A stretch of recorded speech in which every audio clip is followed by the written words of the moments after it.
All right, so we are going to get started now. So first off, hello, my name is Lexi. And I'm Dakota. We are your co-head facilitators for AIM by YAIL, and welcome to the first session. We are both so excited to have you all join us for the leadership series.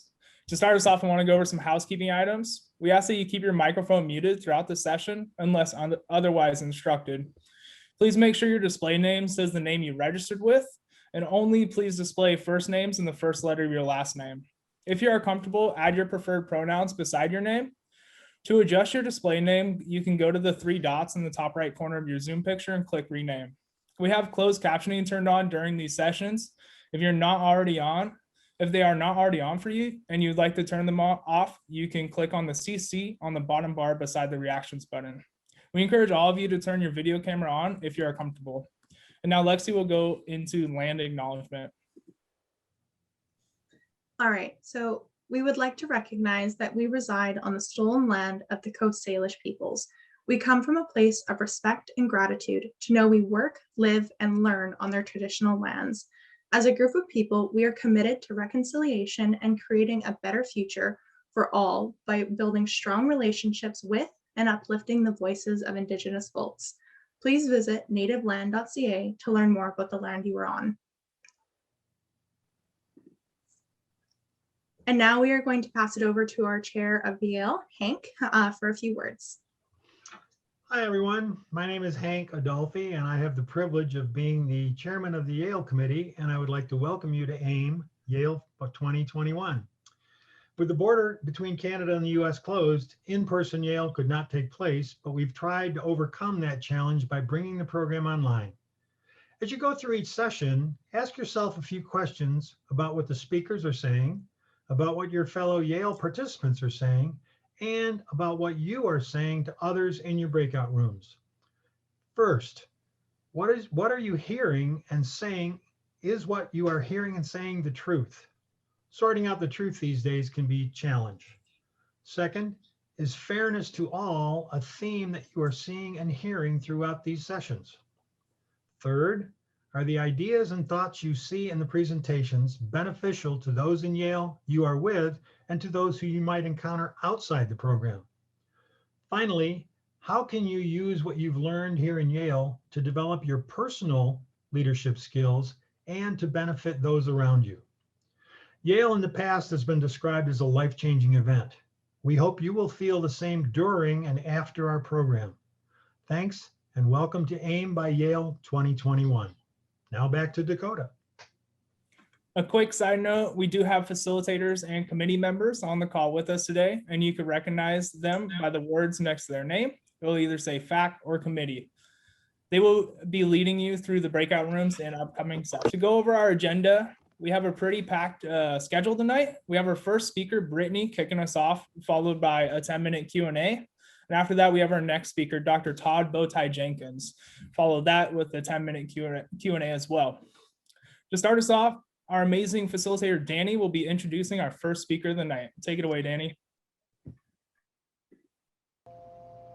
Brittany is the co-founder of Design Thinking Japan, a human-centered design agency based in Japan, supporting companies in Japan to ignite creative confidence by equipping people with tools for innovation and to bring their business aspirations to life.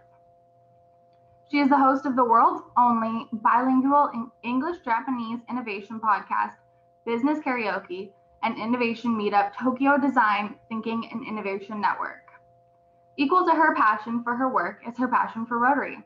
She's a member of the Rotary Club of Berlin International, past Rotary Foundation Scholar, past President Rotaract Club Berlin, and past Vice Chair of Rotary International Joint Committee for Young Leaders and Alumni Engagement.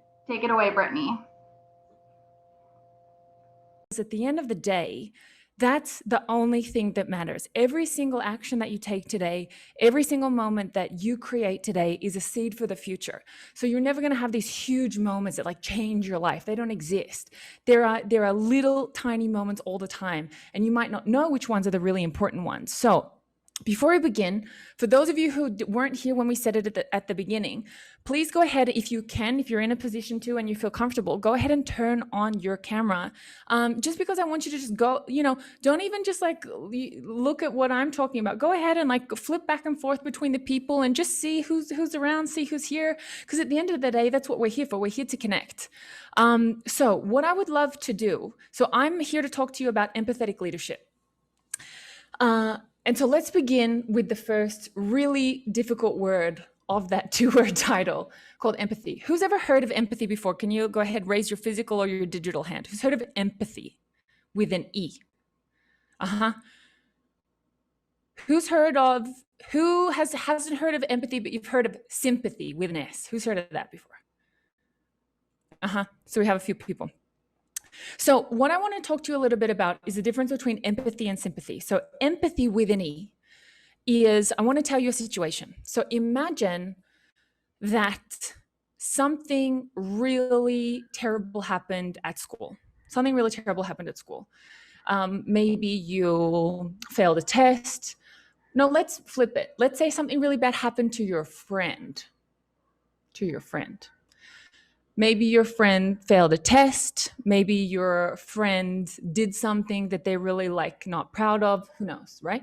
Let's take the example of that your friend failed a test, right?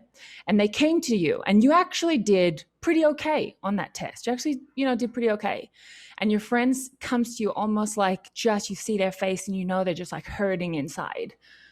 And they say, obviously it's probably like Zoom these days, and they say, "Fuck, I failed." And there's two responses to this. One is, "Oh, I'm so sorry. So sorry you failed." The other option is, "Shit, I'm so sorry to hear that. That hurts. I'm sure that hurts. I know I failed in my life as well, and that really hurts." The difference between these two sentences at the moment is, or in this moment of empathy, or let's begin with sympathy. Sympathy is when you go, "Oh man, that sucks for you. Yeah, because you have to do that test again because that's really tough, But in this moment, you're speaking at a different level to your friend. You're speaking at a higher level, and you're looking down on them, and you're going, "You know what? That sucks for you." And that's not what you want to hear.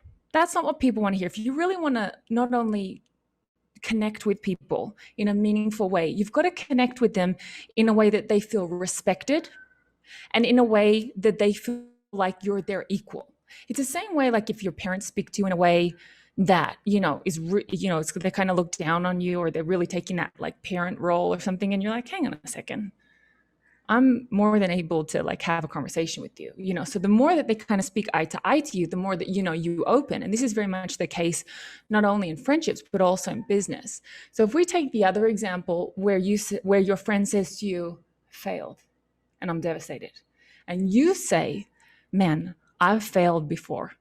Not this class, but other classes, and it sucked." Or, "I failed," or "this happened," or "this, I've also had moments in my life where things like didn't go the way I wanted. And you know what? I'm super sorry to hear that." So it's the same kind of words, but it's a different kind of emotion. And in the work that we do every day in Design Thinking Japan is that we use the E, the empathy. So when a company comes to us and says, "We want to innovate, we want to come up with new ideas," or they say we don't have the ability to come up with new ideas. Imagine if as a consultant I said, "Well, sucks for you, if like you can't come up with like some good business ideas, then like obviously your business is in trouble," right? So that's like not what we're going for.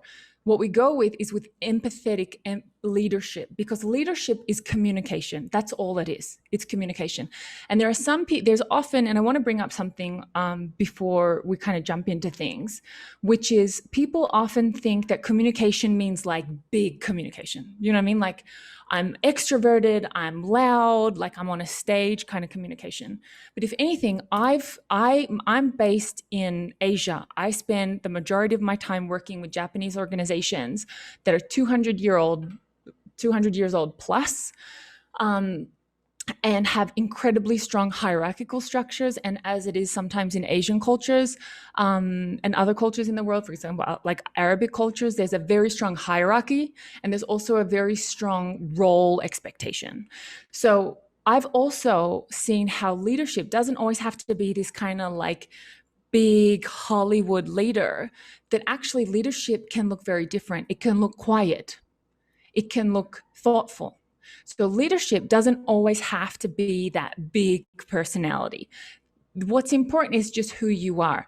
This is who I am, which is why I talk the way I do, which is why even this is totally not my show. I'm like opening it up like it's the Business Karaoke podcast. It's not, but this is just who I am, guys. I'm sorry. But this is what it's about. So this leadership is about finding your voice, right? And so when it comes to empathetic leadership, the idea is that you treat people, when you talk with people, it's with empathy. So now we've spoken about empathy for others, right? So this is speaking to them eye to eye, speaking to them with respect. It doesn't mean that you agree with everything that they say, right? It doesn't mean that everything that they do is okay, but it just means anytime that you have a conversation with someone, it's with respect and it's with dignity and it's at the same level. So that's to other people. But if there's anything that's more important in this entire world, it's how you lead and how you communicate with yourself. Who here, if you think about, if your friend told you, something had happened, whatever, that they would kind of like be there for their friend and like tell them like nice things. No, you can do it. You'll be okay. But if you fail or you do something that you say to yourself, you're such an idiot. Why did you do that? You obviously got that wrong.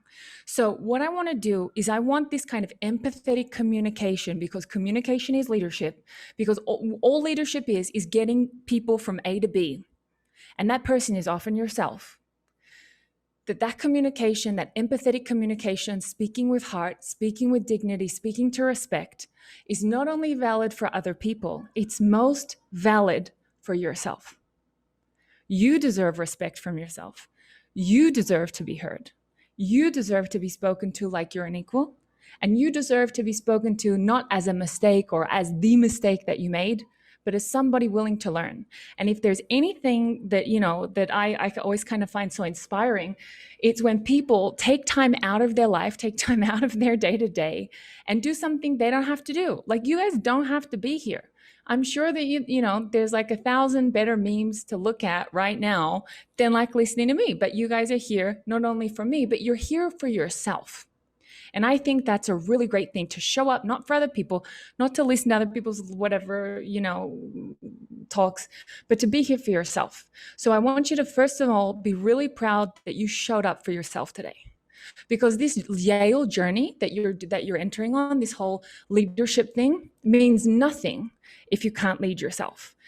And leading yourself in different circumstances is kind of so crazy, because I'm originally Australian. I spent 5 years studying in Japan, and then in 2011 there was a massive earthquake. So imagine that you guys now, who's graduated high school yet? Is it, or are you guys still in high school or in college or doing other things? Probably doing other things. So imagine that you graduate high school, you go to university for 5 years, because I did 2 degrees. You go to university for 5 years in Japan, and then there was this huge earthquake in 2011, and things changed like immediately. So then after going from Japan, I then went to Germany. And the reason, everybody, I went to Germany is the craziest reason you could ever possibly guess. It's because I sat down with a Rotarian.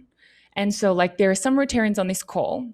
Also, if you're a Rotarian, go ahead and raise your hand as well, because I think the number one thing is, I love that you guys connect with each other in terms of like the younger people, but make sure that you connect with an older person on this call as well. And by older, I mean like 30 plus, you know what I mean? So like, in terms of like connecting with an older person, like 30 plus people, because these are the kinds of people that when things are going crazy in your life, things are going really crazy. So the first time that things went really crazy for me was when the Japanese earthquake happened. And so I'd been studying my entire life at that point, for one thing. And then everything changed, and I went from Japan to Germany. And I thought, how am I going to get out? This is not what my life is supposed to be. Imagine.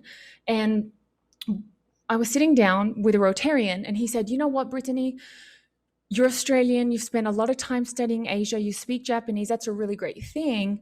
But let's think about maybe if you have to, rethink like what you're going to do with this time, because I couldn't go on studying in Japan because of the earthquake.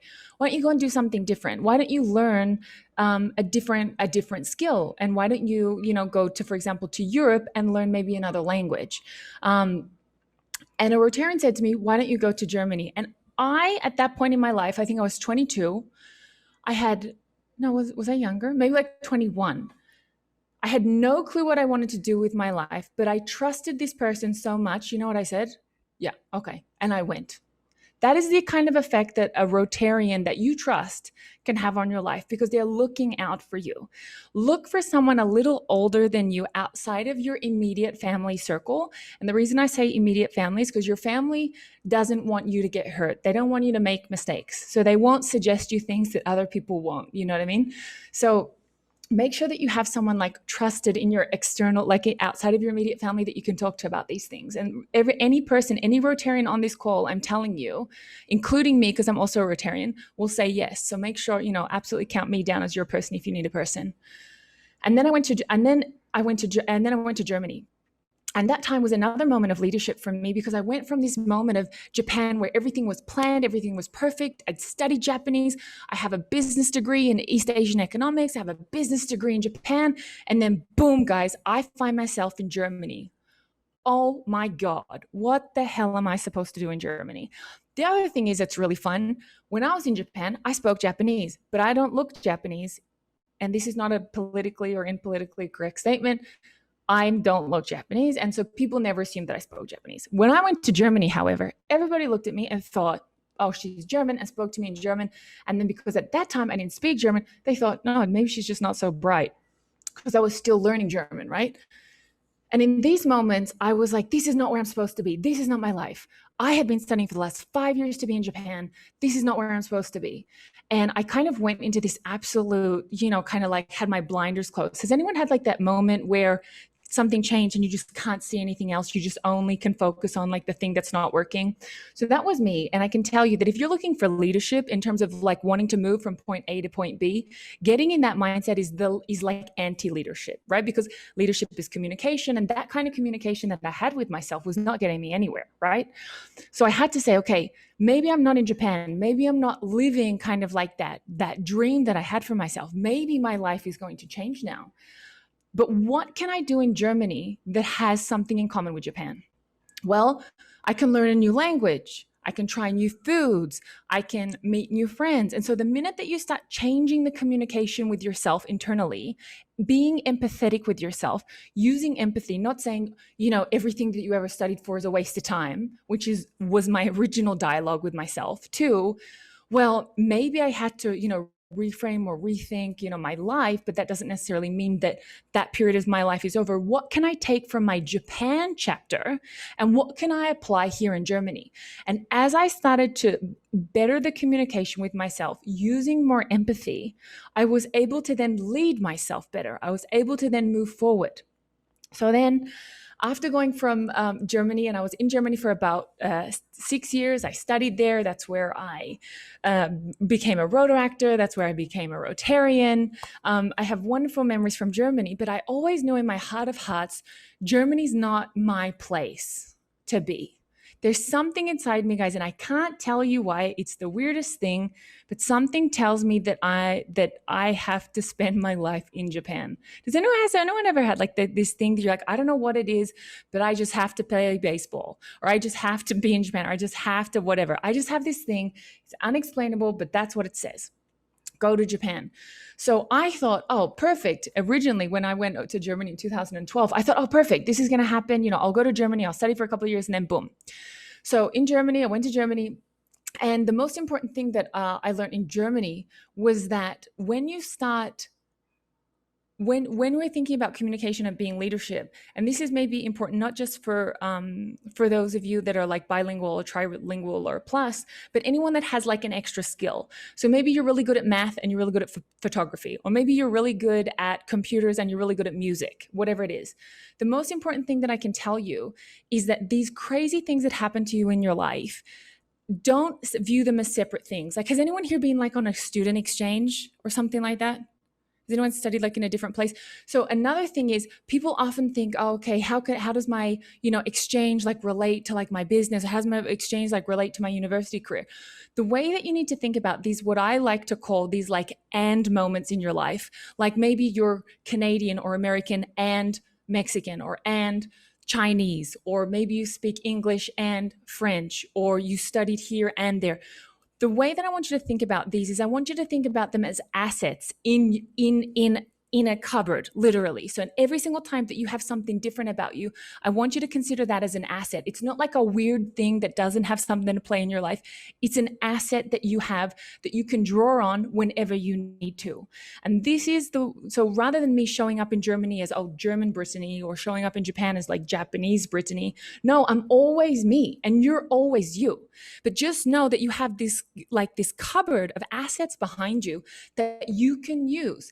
But when do you get to thinking about good solutions is when you ask yourself good questions. So you have to go back a moment, and we're talking about leadership, but we can't talk about leadership without getting into the communication. So that communication is that empathy that we're talking about. So the better that you have a conversation with yourself, the better you are that you can go and look in your cupboard. Because imagine if I said this, oh man, this thing happened. Why am I so stupid? That's so dumb. Or why did that happen to me? It doesn't happen to other people.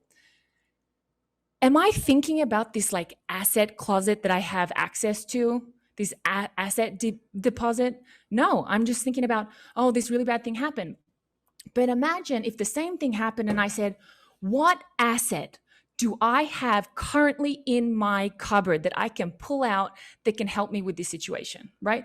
And maybe that asset is something from Rotary. Maybe that asset was because you went on like a scouts camp, or you did or something really difficult happened to you as a child. Like, who knows? It could be anything. But think about all those experiences as opportunities or like playing cards that you can play in conversations in your now, like young adult life. Okay. So then in 2000, or when I finished my studies, I was like, perfect, I'm going back to Japan. That was like 2014. And sometimes, guys, your dreams take a long time. Sometimes your dreams take much, much, much, much, much longer than you could ever possibly imagine.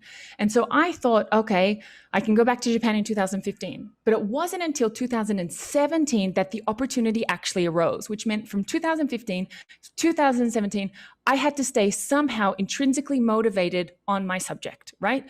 Which is all about that leadership, all about that communication. And the reason why I was able to kind of stay motivated about something for 2 years when it wasn't even, when I wasn't working, is because I loved it. There was something inside me that said, this is something that I just love to do. Now, if something that like young people, and I think it's so funny now I say young people, but that young people say is they're like, yeah, but I don't know if I have that thing. I don't know if I had the thing. I don't know if I have that thing that I really love. I don't know if I have that thing that like I would die for. The way in which that you can identify something that's important to you is that I want you to take a pen and paper, like old school, like find a pen, find a paper. If you can't find a pen and paper, then maybe we can use your phone. But I want you to think about 3 times in your life, that you were doing something, that you're working on something that really excited you. And then I want you to mentally take a picture, take a photo of this moment. Were you alone? Were you in groups? Were you doing something dynamic? Were you working with products? Were you working with service? And then start looking at that picture, and then you'll start to see, and then if you do that 3 to 5 times, you'll start seeing that there was actually patterns. Oh, I'm most happiest when I'm working in a group of in a smaller group, or I'm most happy when I'm working alone, or I'm most happy when I'm working with technology, or I'm most happy when I'm solving new problems, or I'm most happy not when I'm solving new problems, but when I'm improving the ideas of others. So this is another thing when we think about how to stay motivated, it's about finding something you love. And I promise you, you will not find something that you love through scrolling through Instagram or TikTok. The way that you find something that's meaningful to you is that to go out and do it and try it. So I want you to think about 3 to 5 times that absolutely you were just so happy that, sometimes you look at your clock and then you're like, how did time go so fast? Think about those moments. Where were you? And get as detailed as possible about the situation. And then look at those 3 to 5 moments and then circle the commonalities, right? That's a really great way to kind of find something that's really important to you. And then in 2017, they said, okay, Brittany, go to Japan. We have an opportunity, do design thinking in Japan. So at that point, I was able to go to Japan, build my dream, and start a company. And we trained 2,000 consultants. And then in 2020, my husband is Mexican, as I mentioned before. In February, we came to Mexico, and then there was a coronavirus hit. And we got shut out of Japan. So I'm now again in this situation where, you're trying to it's all about that leadership. It's all about moving forward. And I promise you there's these huge moments, and I've had huge moments in my life where I've spoken in front of 25,000 people, where you've had that moment where you received a scholarship, where you got into college, where that thing happened that you're wanting to have. And I promise you, they're just as important as every other little moment, or every other little moment is just as important as that big moment. And the thing that makes all this make sense, that I'm like this Australian that has something to do with Japan, that has something to do with Germany, and then somehow now I'm randomly in Mexico, but I'm still working with Japan, which means I have to get up at 3 o'clock in the morning to run workshops, is that you have to think about each of these experiences in your life as stepping stones, as seeds. And if there's one thing that I can kind of maybe leave with you, that when it comes to empathetic leadership, is that for me, leadership is always about movement. It's about motion. It's about moving forward, right? But in order to move forward in a direction that your life deserves, you have to speak to yourself in a way that's going to get you there. And so empathetic leadership begins with kind conversation to yourself. So the next time you're in a difficult situation, ask yourself, what skills do I currently have that help me manage this situation, right? And it's never going to be none, because one is, does this person speak English or the other language that I speak? Yes, perfect. We can at least have a conversation. The other thing is, what assets do I have to help me at least get through this, whatever this moment? Maybe you at least have the motivation. Maybe you at least have the intention, right? So when it comes to leadership, leading yourself to that life that you want to live, it's always going to look different. I never thought I'd randomly go to Germany. I never thought I'd get stuck in Mexico with the coronavirus. All these crazy things happen. But at the end of the day, the thing that gets me through it is that even though I'm in Mexico, which never really was on the cards, is that I think about what exactly about my dream life. What is my dream life, and how can I live it? Even just 1% today, or even just 5% today. So I'll give you an example. If for example, my dream is to, live, work in Japan and run a business. I'm currently doing those things, but it's now just in Mexico, right? If your dream is that you want to travel, or if you want to do something or whatever, maybe it's if you want to, for example, go to Germany, or you want to travel or something to a particular country. Maybe the way for you to connect with that country in this moment is just start listening to music in that language, or start watching Netflix, of that language. So begin really, really small. And then once you start building this habit in your life of living your life, and people often think, how can I live my life 100% or nothing? I run and own a business in Japan that focuses on innovation for the Japanese economy, right?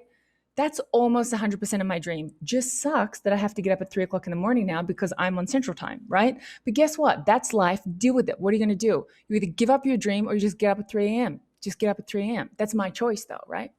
So what I wanted to just leave with you guys, and now I wanted to open up to discussion, because I know it's I had a little more time, but I don't think this is not about me. For me, this is about you.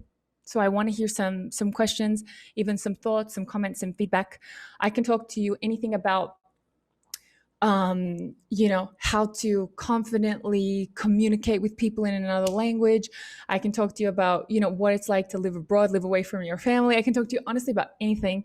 Doesn't mean I have the right answers. I can only share my experiences with you. The only thing that I just want to leave with you is that the leadership that you're looking for has to begin internally with that empathy in yourself, right?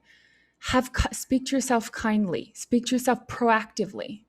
Not, why did this happen to me? Think, I wonder what I can learn from this. Use these moments to rethink, reframe, what's happening, what's going on with you. And that same empathy that you use for yourself, it's like a muscle. The more you do it, the better you get at it. The same way that, if you go to the gym, like if you like, okay, tomorrow I'm going to start speaking, and more empathetically to myself. Maybe you might catch yourself like a couple of times slipping up. Don't worry, it's a muscle. You build it. And the more that you have it inside of you, the most beautiful thing is that you can then give it to other people. Because maybe they don't know how important it is to speak kindly to yourself, so you can lead yourself in a place that you want to go. Like imagine listening to a leader that says, "You're an idiot, you should go there." You don't have my best interests at heart. I'm not going where you tell me to go. But the thing is, sometimes that's how we speak to ourselves. If we want to show up and be a leader for ourselves, speak to ourselves in a way that you'd want to follow them, right? So on that note, everybody, let's do a couple things. One is, let's open up the floor for questions. If you want to like raise your hand, or if you want to type it in the chat, go ahead and type it in the chat. The other thing that I absolutely love to do is that I want that we make sure that we stay in contact, because this is the thing. We come together, and the only thing, or the most important thing, the most beautiful thing about Rotary is the people. So if anyone wants to reach out to me, that's my social. So you can follow me on Insta. Or if you want to like, do you guys do LinkedIn, or are you too young? Do you LinkedIn? So if you do LinkedIn, this is my name, and you can like listen to my business karaoke podcast and stuff like that.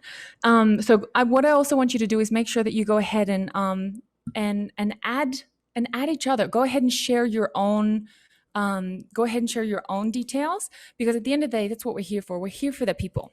So over to you guys for questions or comments or thoughts or learnings or observations, whatever you like. I just want to say a really quick thank you to you, Brittany. That was absolutely wonderful. No, you guys are wonderful. No, you guys are wonderful. Do we have any, because what I want, this is like, kind of me being like an older sister again, like telling everyone what to do. But what I want you to think about, like this space as an opportunity to like peer learn. It's peer-to-peer learning. Of course, we're here. Todd is going to come. Make sure you make Todd sing. But that's one way of communication. But we have 47 incredible people on this call that all have their own lives, that have their own ideas, that have their own stories. So I want you to make sure that you go ahead and share that, because guys, life's weird, man. Crazy things happen, and you need people who are gonna show up for you. And Rotary people, for me, have been pretty good people in terms of calling on someone when crazy stuff happens. Yeah, guys, I want go ahead and just like unhook your mic and start asking questions, or type it in the chat. Or if you don't have questions, that's also okay. I have a question. Go for it. So I'm learning Spanish, and I've been to Mexico, and I've tried my best at speaking Spanish with others. And I feel like it can get really difficult, because I feel like when I mess up, it can be a little bit like worrisome. How did you feel starting out speaking Japanese? Did you ever get really worried about messing up and like judgment? Hillary, that is such an amazing question. And thank you so much for not asking if I speak Spanish, because the answer is no. So bad. Can you believe it? I speak Japanese and German, and my husband is Mexican. I can barely order tacos. So let's talk about this. Hillary, comes back down to our empathetic communication, right? Imagine where are you, Hillary? Which area are you in? The Northwest of America, Washington. Okay, so you're in Washington, and you see a Mexican girl your same age, and she's trying to ask you a question, and she's stuttering, she's stumbling. What are you feeling in this moment? I think I would feel that I'd want to help and just understand. This is how people feel. I promise you. Even the French feel like this when you're trying to speak their language. When someone is doing their best to meet you where you are, right? That is a gift. I always say that like to present is a present. Like to present is a present, because sharing something, imagine this, you're showing up, or in that moment, like where we just reverse the roles, that Mexican girl is in front of you and she's like trying to help. She's like doing her best. And honestly, you're listening and you're just like rooting for them. You're like, come on, you can do it. Just give me a word. Charades, 3 words, 2, 1. Yeah. You know, like you're on their team. You know what I mean? Like you want them to succeed. 99.9% of people, that's how you feel. That's how people feel when they're speaking to you. So that person that says they totally think you're stupid, the only person that is thinking that is the person inside you that is not speaking with empathy to you. The person with empathy says, do your absolute best. And if you have to like pull out the charades, like Mexicans are very good with hand gestures. So I can always very much recommend using hand gestures in Mexico. But that's a really great question. And remember that when we have that moment of, am I an idiot? Do I look dumb?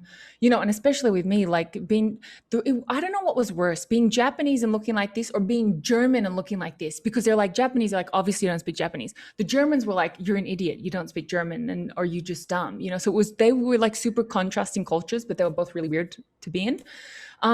So I would just say, remember, if that was you, you would just be rooting for the other person, you know? And that's really how 99% of the population feel.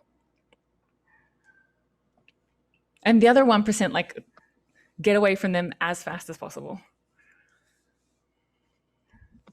Hi, I have a question real quick. Hey, Larissa, tell us. So real quick, I'm from Germany. I actually moved to Canada a while ago, so I know how you feel with the German way. I am interested in moving to Japan. I have been my entire life, but I have no idea how I would get started on that. And you have traveled a lot to a lot of different countries. So do you have any tips on how to get started with that, or how I could study there? 1,000%. And I'm just going to point you to episode 2 of the Business Karaoke podcast, so I don't like waste everybody's time, which is like talk specifically about Japan. So let's zoom out and go like, let's go macro a little bit. Like, let's talk a little bit about how this is like relevant to other people, not just Japan. Japan specifics, Business Karaoke podcast, it's the best place to be. All right. If you want to go somewhere that's like, you want to travel, you want to go to a different country. Most people say this, oh man, I want to go to Mexico, but my Spanish sucks. I want to go to Japan, but I don't speak Japanese, or I want to go to Germany, but I don't speak German. The worst possible thing that you can sell in Germany is your BS German, because 80 million people speak German better than you. Take maybe away the population under 5 years old, and literally every single other person in Germany speaks better German than you. Same thing for Japan, same thing with anywhere else, which then begs the question, what's your value? Your value is not that you speak Japanese or German or whatever. Remember we talked about that and mindset? It's you speak German and Canadian, you know, or you speak German and whatever, you know what I mean? So when you are thinking about going somewhere, doing something different, you have to provide value, not just a little bit. Did anyone here not grow up in the country that they're currently in? Like, were you born somewhere else? Okay. It's tough, man. Like, I promise you, it's tough. Or if your parents did, it's a different game. I promise you. Even going to the supermarket takes 120% more energy than it does a normal person. Dead serious. So when you want to go somewhere different, you want to go somewhere new, you have to think, what's my value here? What can I do that no one else can? First things first, being you. No one else can do that. Second thing is, look at your skill set. What languages do you speak? You know, what kind of technical skills do you have? Are you a good writer? Whatever it is, start thinking about what it is that you can do. The other thing is that if you're German, you might think, oh, I'm going to apply for an internship. Japan doesn't do internships. Lots of countries don't do internships. So the way that you do this is, and this is also true even if you're Canadian in Canada or if you're American in America. Imagine this. Imagine that I'm looking for a job and I say, you know, hey, Lexi, I'm looking for a job. You're like, okay, it's your problem. It's not my problem. You know what I mean?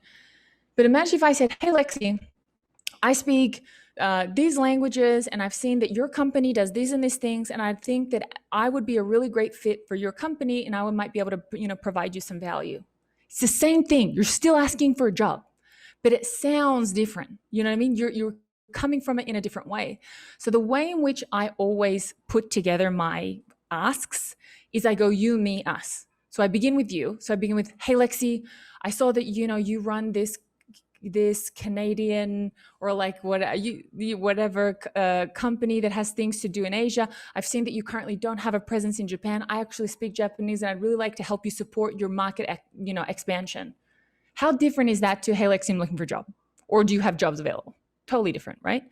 So when we want to do anything new, whether you want to go to Japan or you want to do anything else, remember empathy, begin with the other person in mind. How do they want to be spoken to? Give me a job. Are you an equal? No, you're putting yourself down.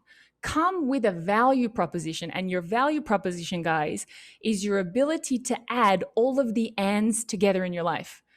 I speak English and French, and I do computers, and I'm good at music, and I'm like a Twitcher. You know what I mean? Whatever it is. You know what I mean? So this is how you create value in your life, by adding everything together. Great question. Listen to episode 2 of the Business Karaoke podcast. It's hilarious. It's with a guy I went to university with, and it talks about our absolute shit shows getting to be professionals.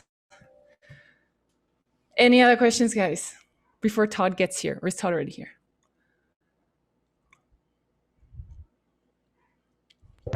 Is it In the chat, I have one more question if we have time for it. No. I'm not going anywhere. I think you guys are the ones with the agenda. I'm Okay, fine cool. time-wise. Nana said, what is something you're most proud of? Oh, man. Oh, my gosh. Did you guys hear that from the side? I got this marrying my husband. That's maybe one of my proud moments. The number one thing, I guess, for me is that I just don't give up so easy. I don't give up so easy. It's this, and the way that you don't give up so easy when you really want something to happen is that you do not think about it in terms of like, if it doesn't happen by July, it's not supposed to happen or whatever. So, or if this doesn't happen, like, don't think about it like that. Just take it one day at a time, but keep long-term mindsets. Where do I want to be in 5 years? Where do I want to be in 10 years? Because often people might say, like, oh, why should I take this, like, stupid job, or it's not paid or whatever. Maybe that's the thing that's going to get you to that next step. So you always have to think about, adding those things together. So for me, I guess the thing that I'm probably most proud of is that I don't give up so easy. And sticking to things, because guys, I know that you guys like grew up in this instant world. I went on student exchange, guys. Like, we didn't have like Skype or like video calls or anything like that. I remember I called home in the first month, and like my mom got the bill was like $200, and she said, look, I love you, but I don't $200 love you. So just anytime something great in Japan happens, just like write it down. And when you get home in 2 months, we can talk about it then, right? So the thing when you think about that is things take a long time. So choose something that you can only do for a long time. So if your parents are telling you, be an accountant, and you think I can be an accountant for 10 years, drop it. You only do things that you can really imagine doing something for a really long time. Even if you change careers, that's totally fine, but you probably will take the same skill set. Maybe you really like accounting and you begin as an accountant, but then in 10 years you change because you then go into like maybe, restructuring organizations, and you take that same kind of skill set and you reapply it, So try to find things that you can stick with, because things take time, guys. Things take time.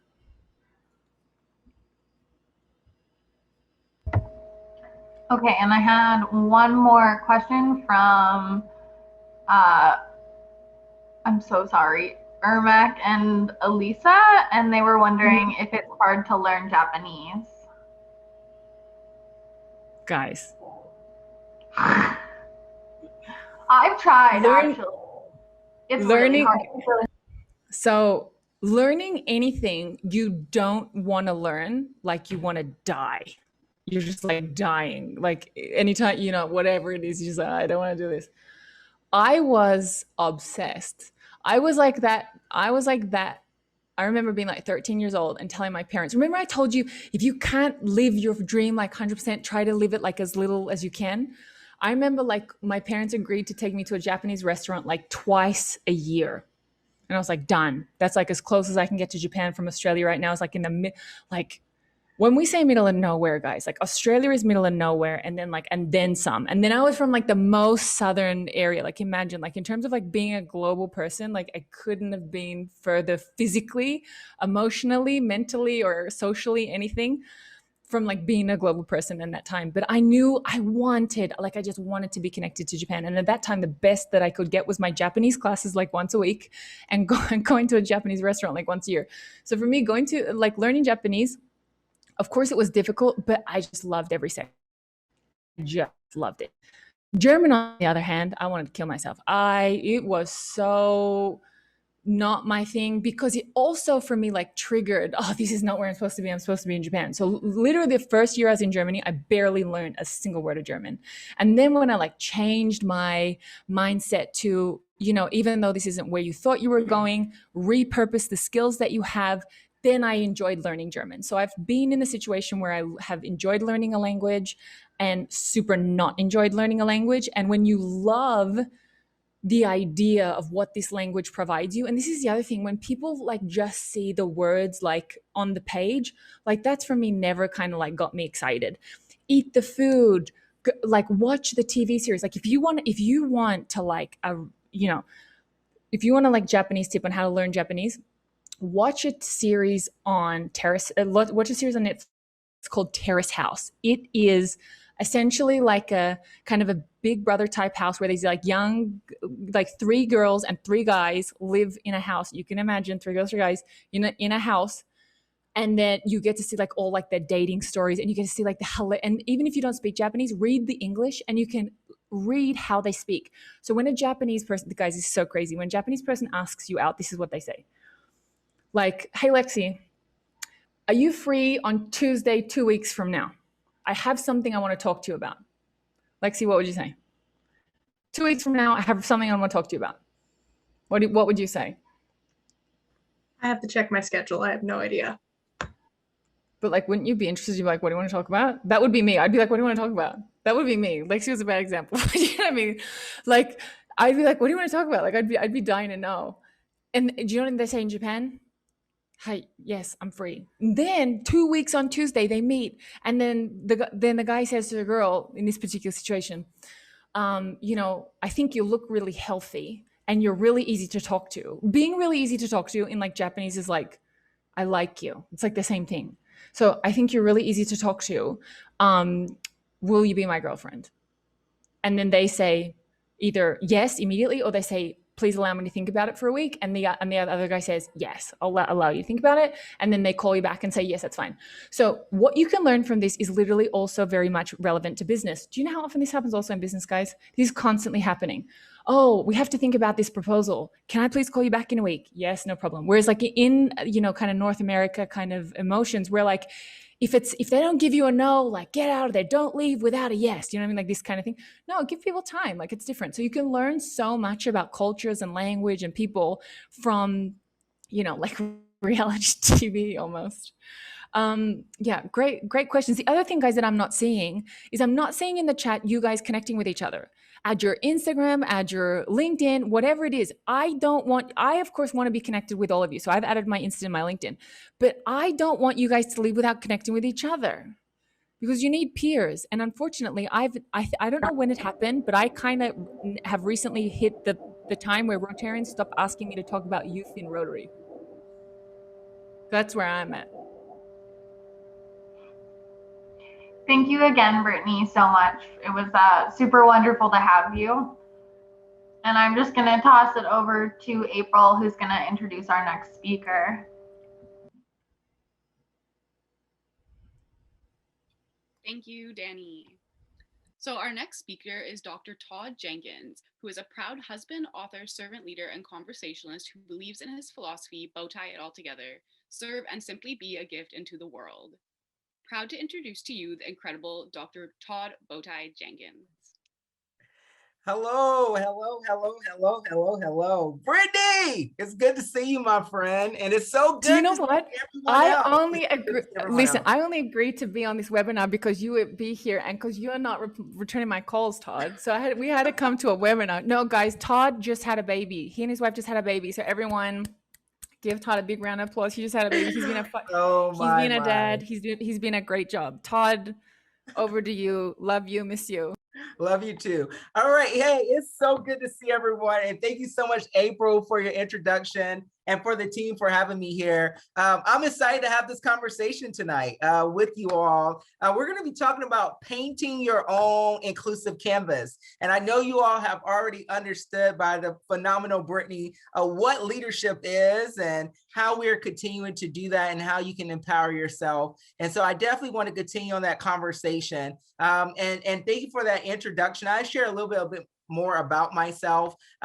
Just very quickly, one thing you will know about me is I love bow ties. But we're going to talk about that a little bit later. Also, I'm originally from South Carolina in the US, born and raised in the South there. I went to USC. My background is I studied psychology and sociology, as well as I studied science and got my PhD, really learning about how do humans behave in the workplace. So people call me a people scientist, but outside of that, I do continue these efforts. At Harvard today, I'm on the research team around building inclusive ecosystems. I know it's just a fancy word to say, hey, we're trying to create spaces that all humans can belong and thrive together, which is my personal mission statement. So I love that. But outside of school, my entire life, I love to go to beaches.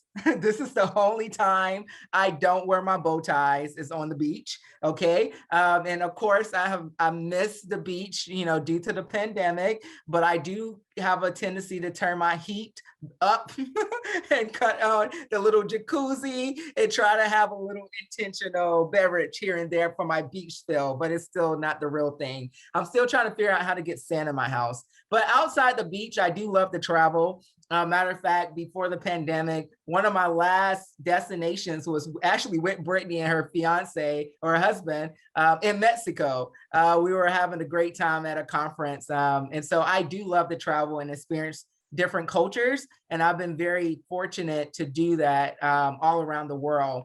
But also, I was saying this earlier, but if I stand up right now, this is one thing I like about like the Zoom space. You can't really see all of me, but if I stand up, you're like, oh, he really likes some good food. And yes, you're right. I love to engage in some good cultural food and really explore different environments all around the world. So one of the things where I reside today, I don't know if anyone has ever heard of this place, but I live in this place called Arkansas. Arkansas. Some people say Arkansas, something like it's Arkansas. And I live in Arkansas. I live in Arkansas, which is here. Actually, I live in Bentonville, Arkansas. Anybody ever heard of that place called Walmart? Anybody ever heard of Walmart? Yeah, okay. Walmart is actually, I can see Walmart corporate office. It's the block over from my home. So I see Walmart corporate every day. So yeah, I'm tired of Walmart. But no, Walmart is one of my biggest clients and I love Walmart. And yes, they're in my front yard. But I do not live here alone. So I don't have to look at Walmart by myself. I am here with my beautiful wife, Anna, who keeps me alive and well and allow me to share my passion with the world today. So kudos to my wife. As well as we have two fur babies, Nyla and Merlin. And Nyla and Merlin also keep us energetic. And as you heard from Brittany earlier, as of 8 weeks ago, we added a new addition to our family, Mateo. Mateo is he is like in charge. I was just doing a panel for Harvard, and guess what? My son was here because my mom was taking my wife was taking a quick break, his mother, and he just spit up all over me. I was like, This is going to be great. So yes, right now, yes, he's a part of everything I do, but I love him to death, do us part, and he really keeps us alive in this house. So that's a little bit about myself. What we're going to talk about tonight in this 30-minute quick conversation. First of all, I talked about the canvas. So if you have your pens ready and your paint brushes, yes, we're going to talk a little bit about art. But we're going to also talk about bow ties, and I'm going to tell you a little story. Okay, that's what we're going to do tonight. So first, let's start with the bow tie. A lot of people ask me, why do they call you Dr. Bowtie Todd? And Dr. Bowtie Todd actually, actually I got the necktie. I started wearing that when I was going to college. But I started to notice something as I travel locally and globally. Individuals will ask me about my necktie. I mean, they ask me, where I got it from. They ask me, did I tie it myself? And usually I get positive comments. No one usually, I've never said anything negative, knock on wood, not today. No one has said anything negative to me about myself wearing a bow tie. Usually it's about themselves, or like the wife is talking about the husband, like, why you don't wear bow ties? And he'll be like, my neck is too fat, I don't wear bow ties. So I never hear bow tie negativity about myself. And I started to think, my friends, what if we lived in a world where people would genuinely stop what they're doing to be curious about another human that they never met before? Just like they have done with my bow tie. What if we lived in that world?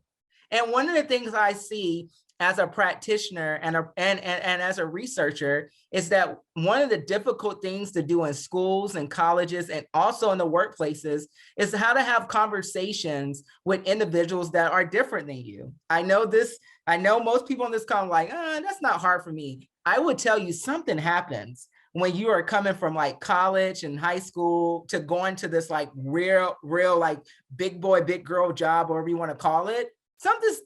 People don't like to talk to each other at work. It's something very interesting. And I don't know if you all experienced that today at school or in your communities. So what I created was a simple acronym of how you can have effective conversations.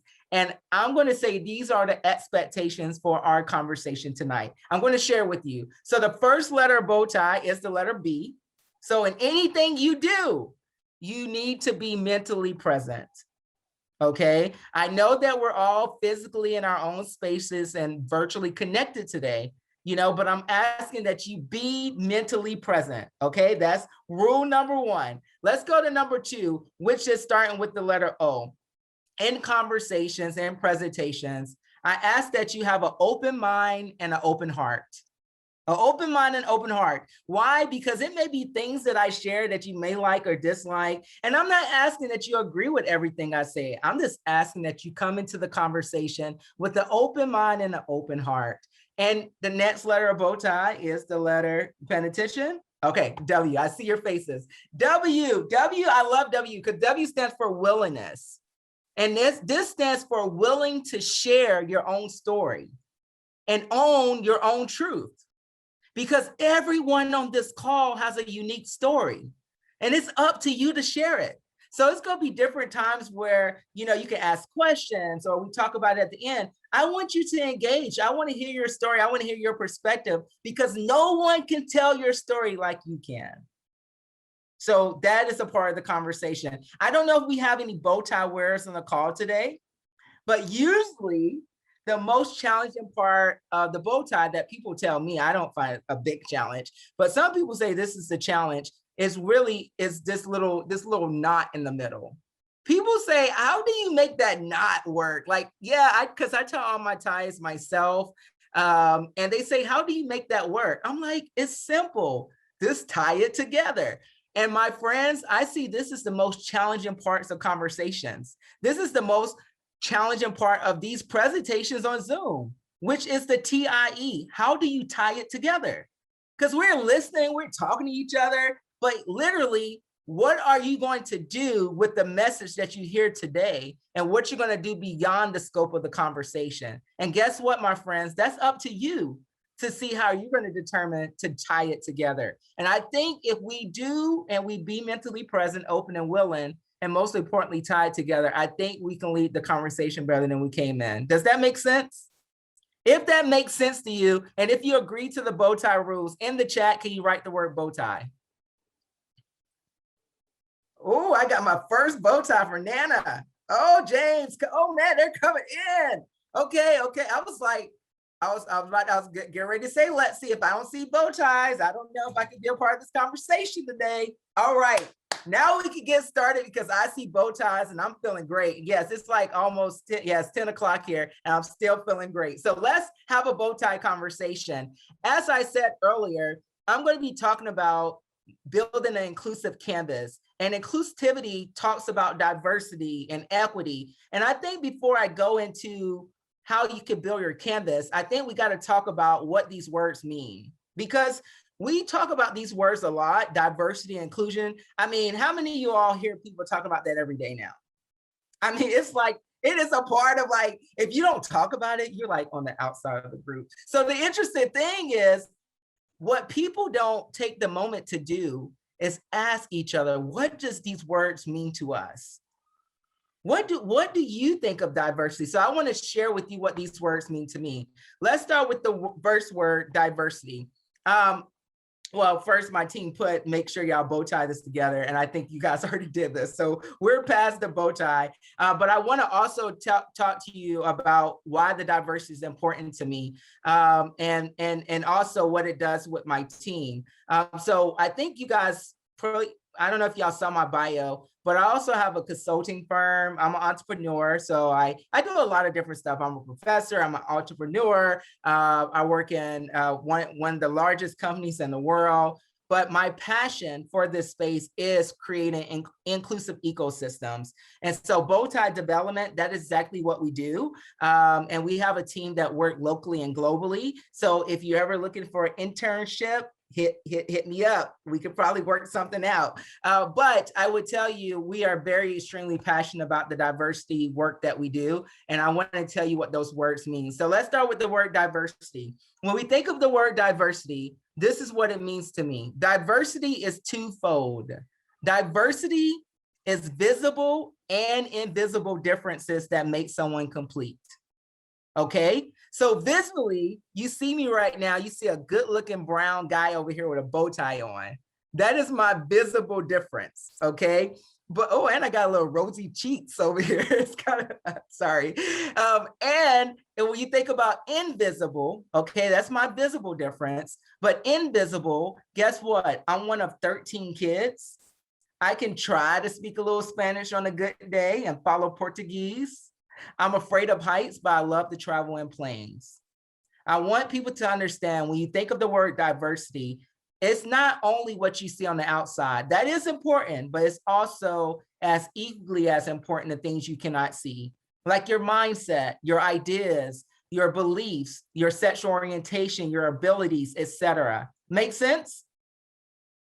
Okay, yeah, I'm about to say, yeah, I can see your faces. So, and I'm looking at everybody really, really quick. Okay, great. So we get diversity. Let's go to this next word, inclusion. Because inclusion, we throw that around a lot. And inclusion, I really love. It's simple to me. Inclusion is an action, okay? Inclusion is a behavior. It's behaving in a way that we respect all these visible and invisible differences, okay? Now, the interesting thing about building inclusive ecosystems, you have to create the culture. You have to create the climate. You have to create the space for people to be seen and heard. Now, you may be wondering, Dr. Jenkins, why did you put heard in your definition? Well, thank you for asking. The interesting piece of this is that how many of you all know you could be doing a lot of talking, but that does not mean anyone is listening. So it's very important that if we want to strive and wrap our arms around inclusive cultures, that we just got to make sure that the people in our circles, in our communities, our families, and the things where we live and serve and play, that people are seen and heard. That is all about inclusivity, okay? Now, you can't talk about inclusivity without talking about equity. Okay. Now, I work with a lot of Fortune 500 senior leaders, and they struggle with what equity means. They understand business equity, but I am talking about humanistic. I'm talking about human equity, if you will. And so the best way to understand the difference, I just lift up my shoe because my shoe can help tell a story. I wear a size 10.5 brown shoe, and it's my favorite shoe and favorite color to wear. And so the best way to explain the difference is to understand my shoe. When it comes to equality, equality is Alex, you get a shoe, Noah get a shoe, Alex get a shoe, Lexi get a shoe. It's like Oprah, everybody gets shoes, okay? That is equality. But equity is giving everyone on this call a shoe that fits them. Now you got to think about that. I have to actually do a little more work. Matter of fact, I have a question. April, can you hear me? April, if you don't mind sharing, what is your favorite color shoe to wear? My favorite color of shoe to wear, that would have to be white. White, okay. Well, I like brown. That's the stretch. Okay, what color? What's your favorite? Well, I would say, what size shoe do you wear? What's your size? I wear a size 9. 9. Okay, I'm 10.5. You're a little off, just a little bit. Question for you, April. How will you feel? Are you what grade are you in? Are you in college? I am not in school right now, planning on going back to school, but I'm working full time. Nice. Oh, that's even better. Question for you. So, April, how will you feel if I asked you to show up to work every day with my size 10.5 brown shoe on? Not very comfortable. Not very comfortable. Okay. Oh, thank you, April. Thank you so much. Here's the catch. I asked April, how would she feel if I asked her to wear my gorgeous, comfortable brown shoe to work every day? She said, not very comfortable. Here's my point, my friends. This is not, guess what she did not say? She did not say, Dr. Jenkins, I don't care about your ugly shoe. I'm not showing up to work every day with your shoes on. Thank you very much. Goodbye, period. She didn't say that. And this is the point I want you all to understand when I talk about equity. It's because we have people showing up into our schools and our spaces and our jobs every day with shoes that are given to them that is not their size, but they're forced to wear them. And they're very uncomfortable. Some are starting to wear them so much and so regularly that they forgot how uncomfortable it feels. And sometimes we're the ones who are giving them these shoes. And so it's something to think about. What are we doing when it comes to the equitable treatment, even with our own peer groups? Because it is a difference when we look at this shoe. This shoe can make a difference. This shoe can make a difference. How someone even treat each other, how you guys even respect and engage in conversations. Because if I'm so busy, worried about my shoe is so uncomfortable, you think I'm going to have a great, healthy conversation with you today? I don't think so. And so many times we are the ones that are creating these environments in our own schools, in our own communities, in our own workspaces. And I'm tired of hearing people saying, no, the adults are doing that. No. I'm one of 13 kids. I know kids create these spaces as well. So I want us to understand that we need to understand the difference between trying to treat everyone equal, because that is important. And I think that's the baseline. But I want to encourage you all to let's strive for equitable treatment. You have seen the differences. You have seen this all across social media. You have seen this great image, which is worth 1,000 words. But if this is your first time seeing this image, these individuals are trying to have access to the baseball game. And you can see the difference with the crates. Do you know I show these to senior leaders in corporate America? And guess what they say to me? They say, so Dr. Jenkins, what you're saying is, this is a short people initiative. And I'm like, no.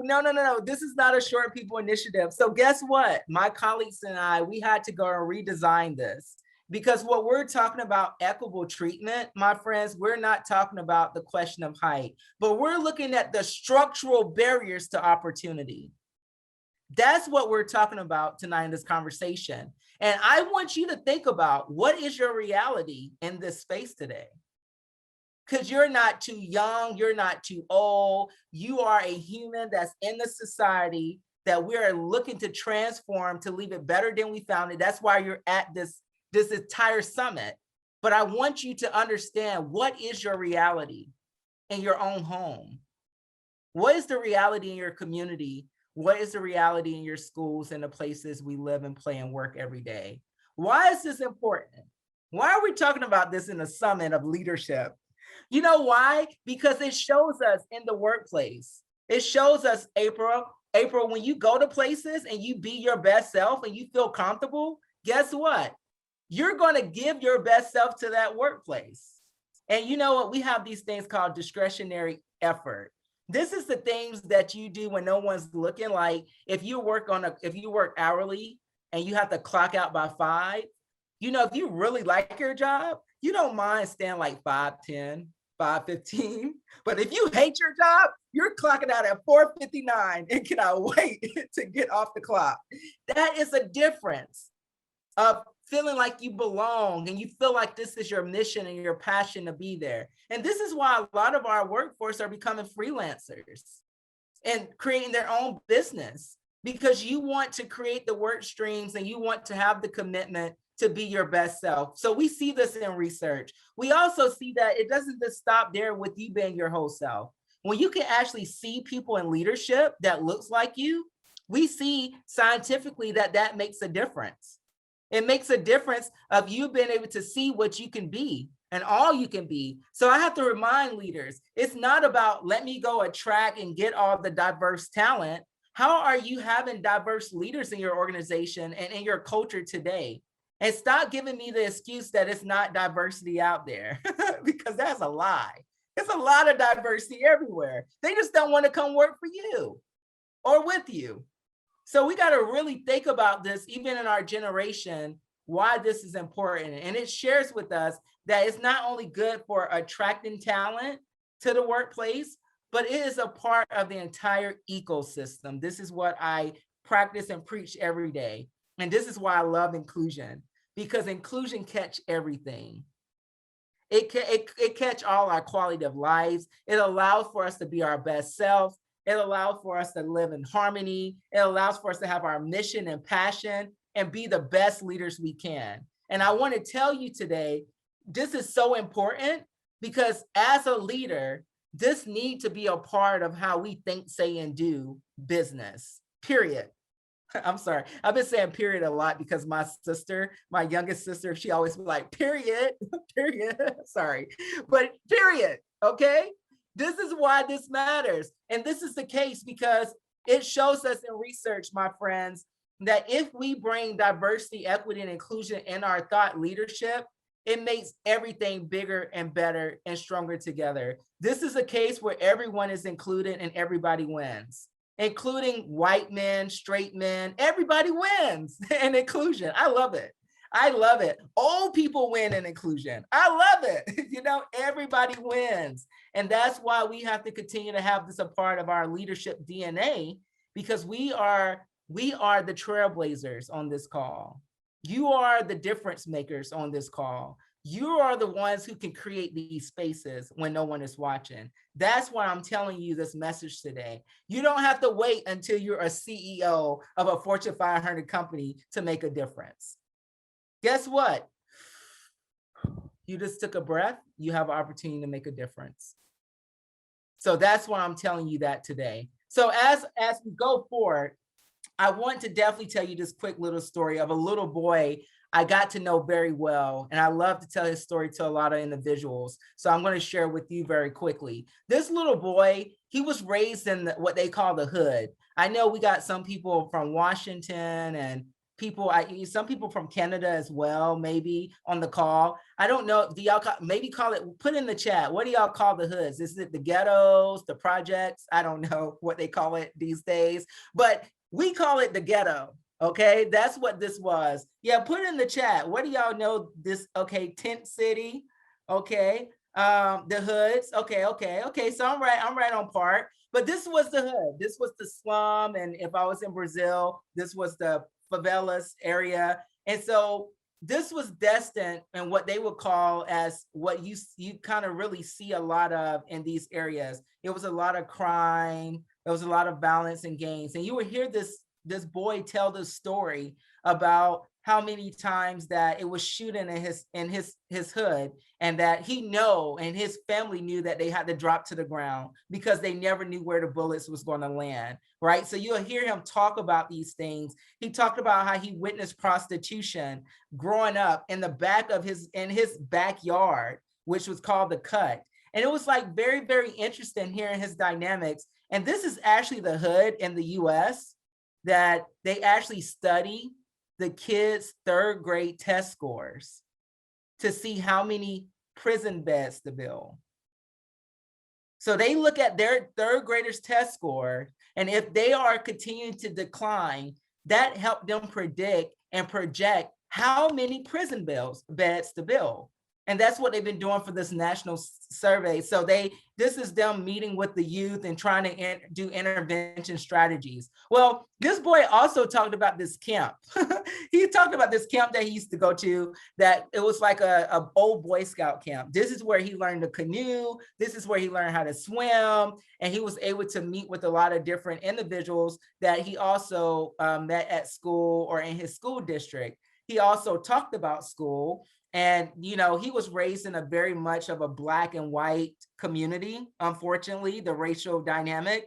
And you can't see it very well, but he talked about in the top right corner, that little small picture, that was in the Black district. That was the school that he went to, his grade school. And he actually had to test to get into another school district, which was considered the white school district. And the only reason why he was able to go to that school district, number one, he had to test into it. So he had to make the grades to get into the school, as well as his grandmother was a janitor worker at the school. So that's why he was able to go to that school. Well, guess what? This little kid, he beat the odds, because not only did he graduate from high school, he also went off to college. And that's where he started to study so much and trying to understand about the situation. And Rotary actually was his first opportunity to go abroad and study in Brazil. And that's where this little kid learned how to speak Portuguese. And this is where this little kid actually saw a whole new world and found a whole new family. And that little boy is here today telling you the story. And let me tell you the reason why I tell you the story of me being raised from the hood. Not from the kudos, not to say but to tell you this. You have the power to paint your own canvas. You have the power to paint your own canvas. And your canvas can be more than this blank slate. It could be beautiful. It could be inclusive. And guess what? It's yours. You have the power to paint your own canvas. And how do you do that? Well, think about these little food items. Let's talk about people who love to cook. Let's think about potatoes, okay? Let's think about potatoes. I don't know, when you guys, we can use the chat. When you first grab a potato, in the chat box, write what does it feel like when you grab a potato? When you just grab the potato? Put it in the chat box. Somebody said dusty. I love that. That's a good characteristic. Dense. It's about 30, 40 people on this chat. Don't have me to call on you. Okay, there we go. They're all coming in now. Hard, grimy texture, hard. Okay, there we go. Someone said hairy. I wonder what potato farm you're on. A little crusty. Okay. So here's the thing. I don't know if we have any our scientists, our individuals who love chemical and chemistry, but what happens when you take a potato and you put it in boiling water? First of all, let me test your science skills tonight. In order for a potato to boil, what is the temperature of the water? Who's the first one who get in the chat? What is it? 100? Okay, good. So we got some people who I may come to your house for dinner. Okay, so the interesting thing is, now let's do a chemical reaction. Once the potato is in the boiling water, it goes in hard. How does it come out? What's the texture? Put in the chat. Soft, soft, soft. And it's mushy too, right? Isn't it like mushy? And it's very interesting. I usually, when I'm in person, I usually have a potato. I'm like, how does it smell? And you know what people tell me? They say, oh, it smells like earth. I'm like, okay, that's interesting. Okay, that's the potato. That's the potato. All right, let's think about eggs. When you first grab an egg, describe the characteristics to me. Put in the chat. Smooth, hard, smooth, fragile. Ooh, look at you guys with your descriptors. Cold, smoothed. Okay, smoothed. Okay, smooth. Okay, now let's do the chemical reaction. It goes into boiling water. And how does the egg pop out now? Hot, okay. Smelly, all right. Okay, cook, hot, what, dense? Okay, someone says soft. Okay, boil, so that's the best way to let it comes out. But it's something interesting. It goes in yolky and then it comes out, it's solid. Okay, wet but dry. Now let's think about this, the coffee beans. When you take coffee beans and they're hard, okay, now you put the coffee beans in boiling water and what happens? Anybody want to tell me what happens with the coffee beans? It liquefies. Oh, I love this group. It's still hard. Okay, I don't know. We need to boil yours a little bit more if they're still hard. Okay. Okay. Oh, you guys are using your thesaurus. I love it. Okay, here's the interesting part about the coffee beans. Something uniquely happened with the coffee beans. It went in hard, but it did something that was very unique that the potato or the egg did not do. It took the shape and it changed the liquid, it changed the water in which it was in. Now, why do I tell you this? What is the moral of this story as leaders, as inclusive leaders, as thought leaders today? What I am telling you today is that it does not matter what happens on the outside, it really what happens on the inside. And if you're able to understand that you can be a coffee bean, because I think there's a lot of coffee beans on this call today, that you have the power to go into your environment and change the way it looks. I need you to think about that. Everybody won't understand that on this call because it's not meant for everyone to get it. It's not, because only the ones who are trying to bow tie it together will really understand what I'm saying. And what I am telling you, that despite your boiling water, let's talk about boiling water, because I grew up in boiling water. That was the hood that people said I wasn't going to make it. That was my water. And you have water too that's boiling. Think about it. Let's see in the chat. What are some of the influencers in your boiling water? Like, who influenced your water today, your boiling water?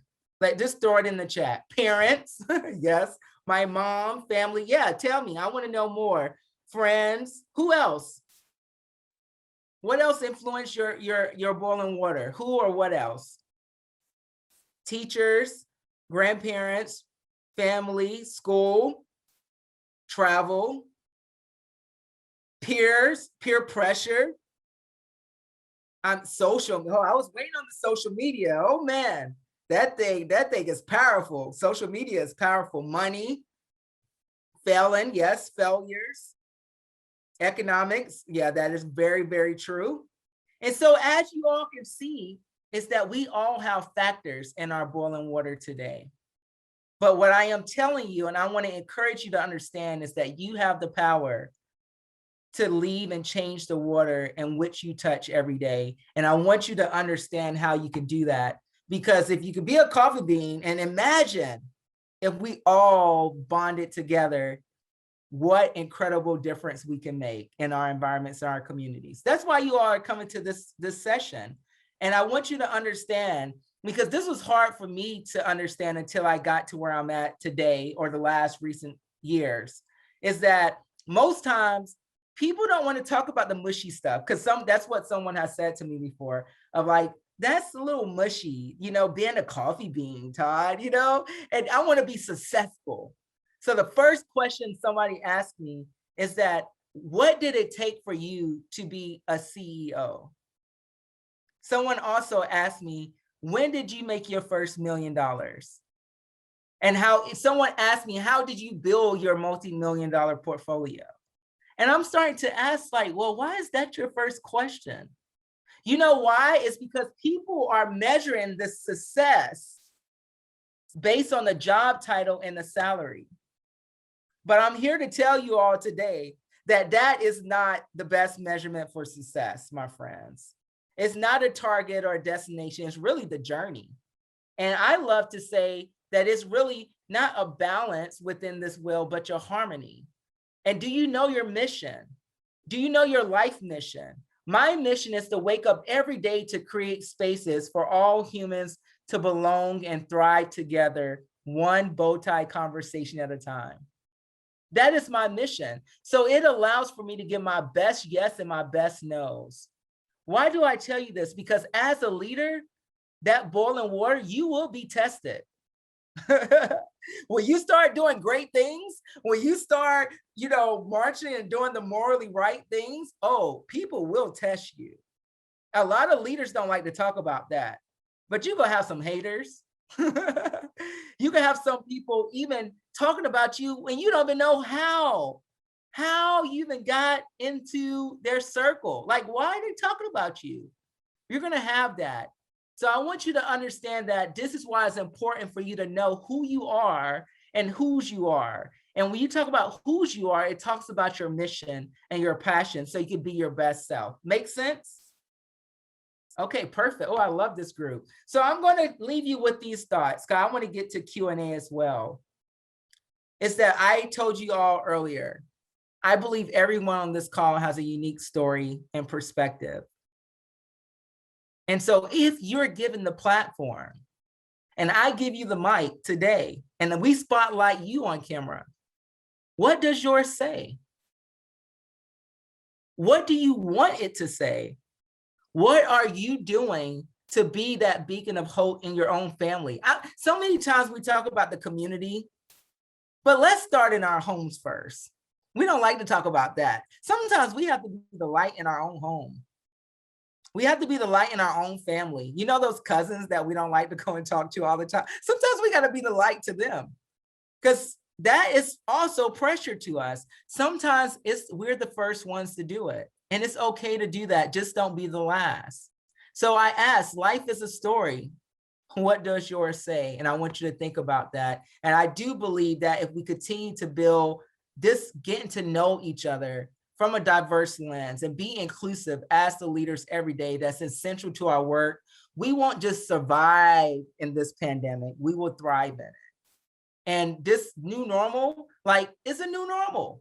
This is what we're in, and it's okay. We're going to get through it together. So sometimes you have to take the time out and be intentional to just take a moment and pause and give yourself a hug.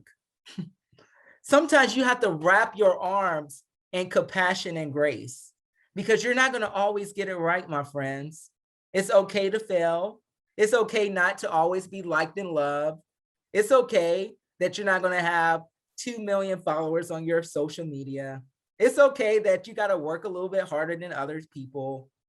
It's okay that you don't have all the best and brightest clothes and cars, whatever. It's okay. Take a moment to wrap your arms up in compassion and grace. And I always tell people, when you wake up in the morning, you should be proud of what you see. I know most of y'all don't like to look in the mirror like, ooh, you know, you got to brush your teeth. But this is one thing I learned about the mirror in the morning, is that sometimes you're looking at the mirror to dress yourself up for people who don't even care about you. I always think about, am I happy with myself? Because that's who I'm trying to look good for. Oh yeah, I'm trying to keep my wife too, but you know, but no, I'm just saying, I like to understand, are you happy with what you see in the mirror every morning? Or are you really dressing up for other people? Think about that. Think about that. So I want you to be intentional to love on yourself. And so I land with that is that we all have a blanket slate. You don't have to wait till tomorrow. Guess what? You're not tomorrow leaders. You are leaders of today. You are leaders right now. We don't need you to wait till tomorrow. I don't need you to wait till tomorrow. I need you right now in our lives. My son needs you right now. Rotary leadership needs you right now. The world needs you, okay? And I want you to understand that you don't have to wait until these fancy titles to paint your canvas. You don't have to wait until you have all the money to paint your canvas. It starts with your heart and your mind and your behaviors. And so I want you to end with that is that just make sure it's inclusive because we can all do it together and it's bigger and better together. So hopefully this conversation was helpful for you, but just as a Brittany, I would love to connect as well. I'm on all socials. I'm Bowtie like everything. I think I have a little handle here. Oh yeah, here we go. There's my Instagram. There's my Facebook, LinkedIn. And I would love to connect with you. You all, just like you are really like my brothers and sisters. Seriously, my little brothers and sisters, because I am one of the oldest on my side. So I'm just gonna let you all know. I give tough love. So, but call me up. I'm someone you can talk to. I'm someone who I can definitely be a listener or a mentor or a coach as well. So if you need someone to talk through some things, slide into my DM, if you need someone to talk, as well as if you're navigating work or you need someone to look at your resume, you want to work through a situation with your family, whatever, just know that you have someone you can call on and I'm here for you. And I know Brittany could do the same. And so we just wanted to say thank you for allowing us to be here. And thank you for allowing me to be here personally. It definitely allowed for my mission to be complete, that we can bow tie a conversation today. And so I definitely want to open it up for Q&A, and hopefully it was something that you learned today that was helpful. And so I turn it over to you, April, or the group to have the conversation. I'm going to stop sharing my screen because I can see your beautiful faces again. Yes, for sure. Thank you so much, Dr. Todd Jenkins, for sharing your insight with us. That was a very enlightening talk that I feel like we will all be able to reflect on and continue to reflect on in the future. So now we are doing questions. I've got one question in the chat right now. Can you sing for us, Todd? Did Brittany put that? Nope, not Brittany. I'm gonna get Brittany. Yeah, okay. I could. Oh my gosh, why you have to put me on the spot? Let's see here. Okay, I will. I say before I leave. How about that? Let me get at least a few questions, and then I may just do some. I'm not a singer, by the way, but we'll see. I don't want to butcher your ears so early. But go ahead. What's other questions you all have? If anyone has any other questions, you can send them in the chat, or feel free to ask them yourself as well. Yeah, ask me questions. What do y'all want to know? I'm an open book. I can talk about life. I can talk about work, whatever. I don't know. Anybody have a question? What? Yeah. No questions? I'll ask a question. Yeah, thanks, Hillary. What do you think would be your biggest accomplishment so far in your life? Oh, wow. My biggest, I'm such a person that lives in harmony. I don't really measure like accomplishments, I just measure my mission and values and how am I living that every day. And so I take it really in bite size.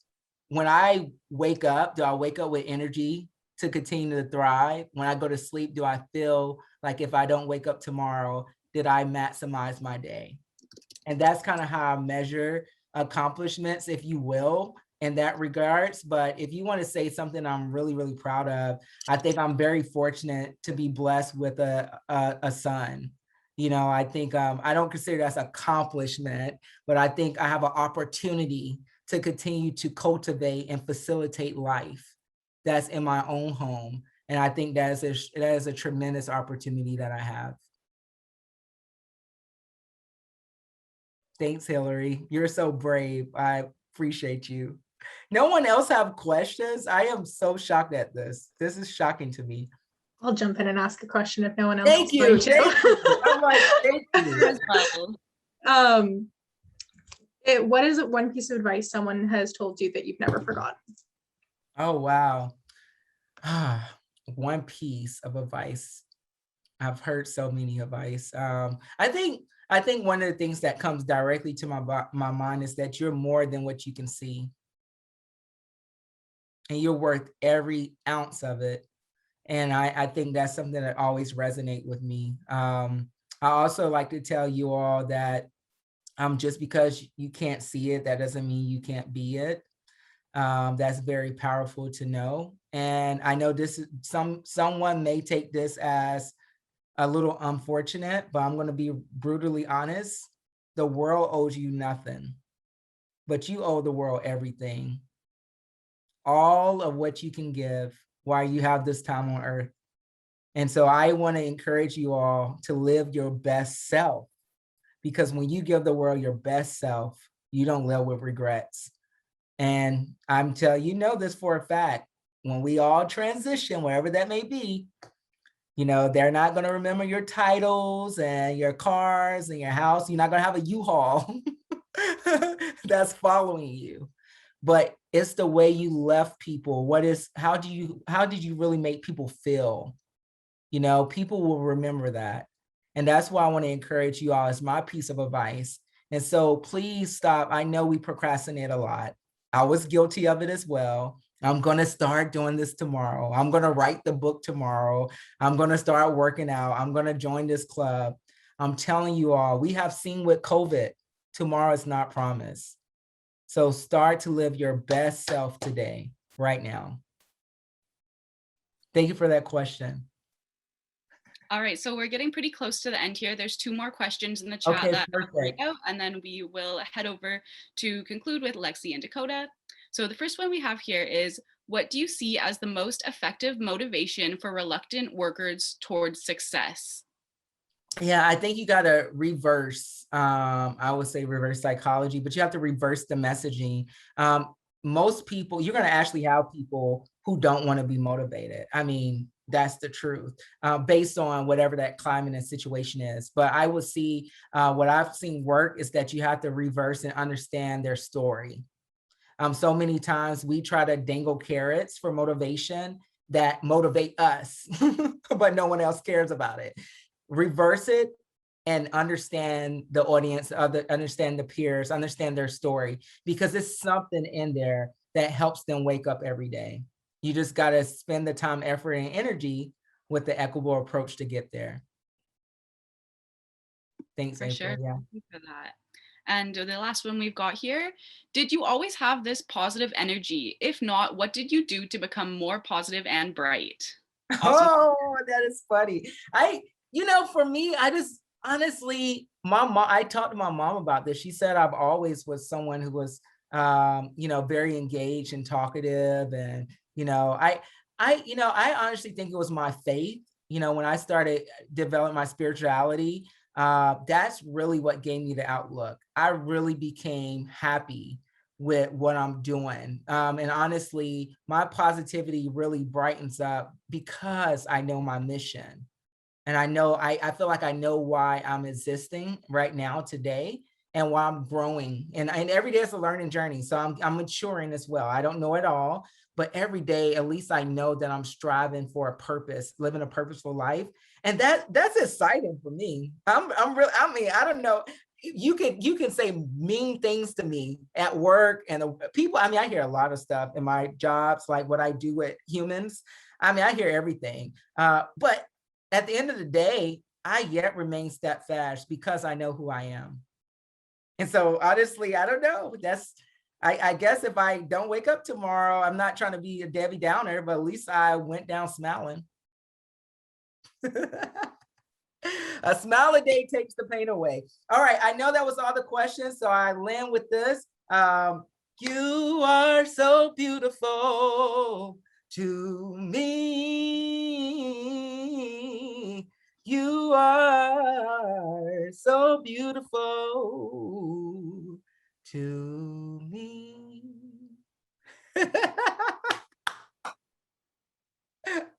You all are beautiful. I love y'all. And I look forward to staying in touch. Thank y'all so much for having me again. I turn it back over to the organizers. Thank you so much.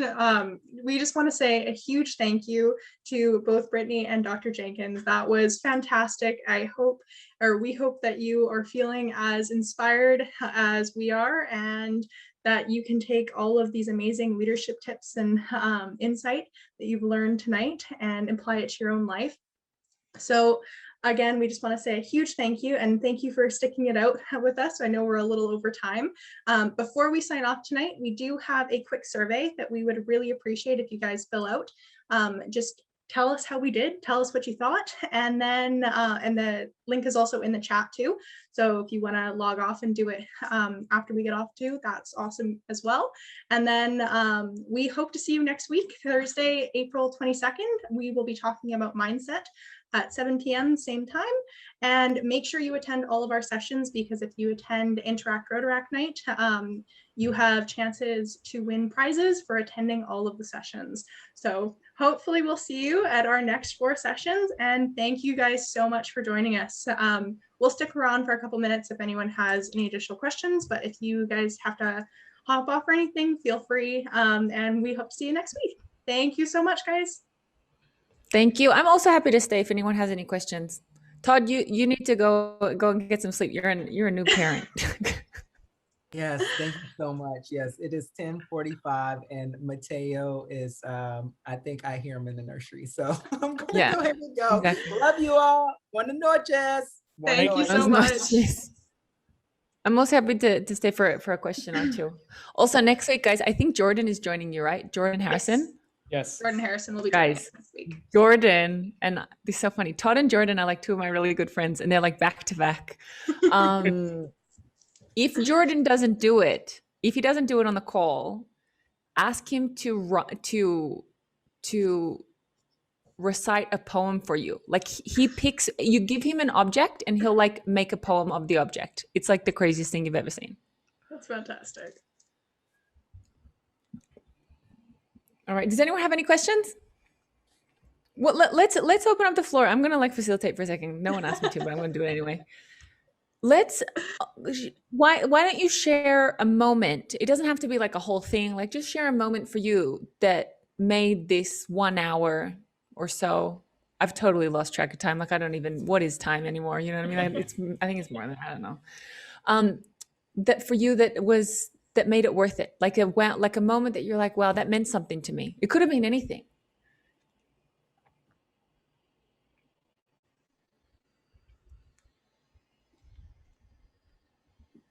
I think for me, it was mostly just how uplifting everything was and how informative it was. Mm-hmm. Just made you feel like you have the power to do so much. You do. You absolutely do. Also, Todd and I like our friends. So like we're with each other on a bad day as well. So it's so funny. Like we're about to like go into a call and both of us are like still in like our pajamas. And we're like, yeah, we got to do this. Yeah, you ready? Yeah, no, I'm ready. And then, so also the reason why Todd and I are like positive is because we have roles as well. You know what I mean? So like, we know we got to show up for you because we need you guys to show up for other people. So we're more positive. Todd is dead asleep in 10 minutes. Do you know what I mean? Like after this. And so am I. Do you know what I mean? So don't think we're like these like superpower, like energy people, but being with people gives us energy. And some people it takes energy away as well. Thanks so much, Abby. You absolutely do have the power to do anything. Does anyone else have a moment or something that happened for them over the last like hour or so that made it worth staying on Zoom, even though you guys have Zoom classes all day, like to be on Zoom still?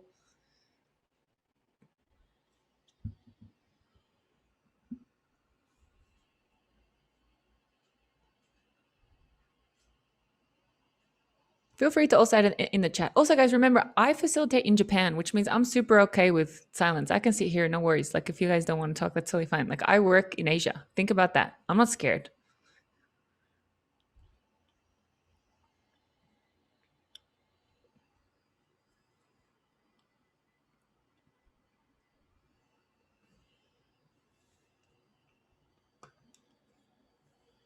Remember, this is like a peer-to-peer room. This is like where you just share something that was meaningful to you, or maybe you have a question for someone else.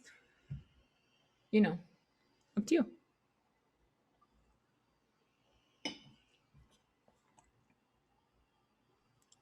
I was excited to see all the hard work that Lexi and Dakota, the head facilitators, put in. Amen, man. Amen. Let me give a love heart to that, actually. Let me give a big love heart to that one.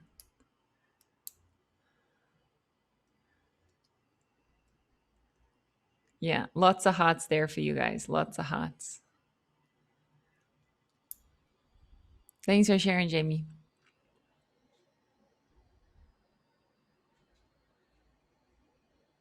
What about from any other voices? Noah, Alec, Andy, Jacob, Emerald. Noah said in the chat, I enjoyed how positive and engaging the speakers were, a breath of fresh air compared to most other virtual meetings. No, it's a pleasure. It's absolute pleasure. Pleasure to be here.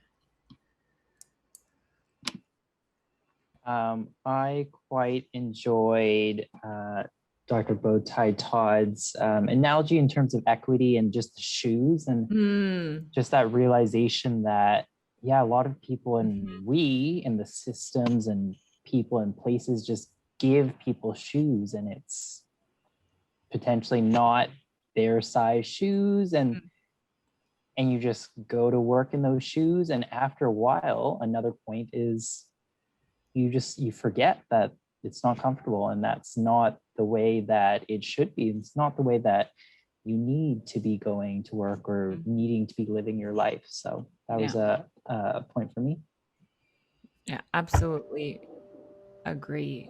Super agree. I definitely agree with Andy on that point. Like I've actually been really struggling in the workplace recently. So that was really like, for me, it was super validating and I just felt seen. So that was really nice.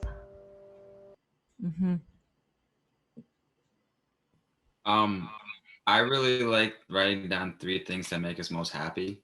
Yeah, because I think I've been kind of like struggling with figuring out what direction I want to take in life, and that kind of helped me just have a better like perspective of it. Yeah, no, absolutely. And it's funny, the things that'll come out of it. Like maybe, you'll recognize that you really enjoy working with your hands, or maybe you really enjoy technology, or any time that you're really happy there was music playing in the background, right? And so it's like, how can I use that as learning to understand myself, like understand me, what are my needs? Yeah, super interesting. Thanks so much for sharing, AJ. Thank you. For me, Brittany, I think it was the discussion about being empathetic with yourself in order to be empathetic with others. Just thinking back on like experiences with myself where I haven't been as empathetic with myself and how that resulted in my lack of being empathetic with others definitely resonated with me. So thank you. No, and Alec, like when you said it, like I just threw my hands up, because I think, we learn from what we're really bad at, and I was terrible at that. The other thing is, not only is it's such a shame that you can't give empathy to others, is you can't even navigate a situation well yourself when you have this kind of questioning or communication. The better our communication, the better that we're able to like make decisions. So yeah, super on that with you, 100%. Thanks so much for sharing. Brittany, tonight was the first time I've heard the term asset cupboard. And I found that very valuable. Yeah, it's like you can call it whatever works for you. You can call, if you're a makeup, you make your makeup bag. You know what I mean? Like if you've only got mascara, probably not doing a red lip anytime soon. You know what I mean? Or if you like tools, you can maybe have a toolkit. Or if you're music, maybe it's your music library. So I'm glad. Because we forget there's so many different assets that we can use at any one time. You're like, oh, actually, maybe the fact that I traveled, or maybe the fact that I'm a good cook, or maybe the fact that I'm this and that, maybe that's the thing that this person needs in this situation, So yeah, no, thanks for sharing, Carol. And I would love to know what's in your asset cupboard. I'm sure there's a lot. I'm sure there's a whole lot. And that's why, guys, make sure that you connect also not only with your peers, but also with the older people, because they got some pretty interesting stories they could share with you.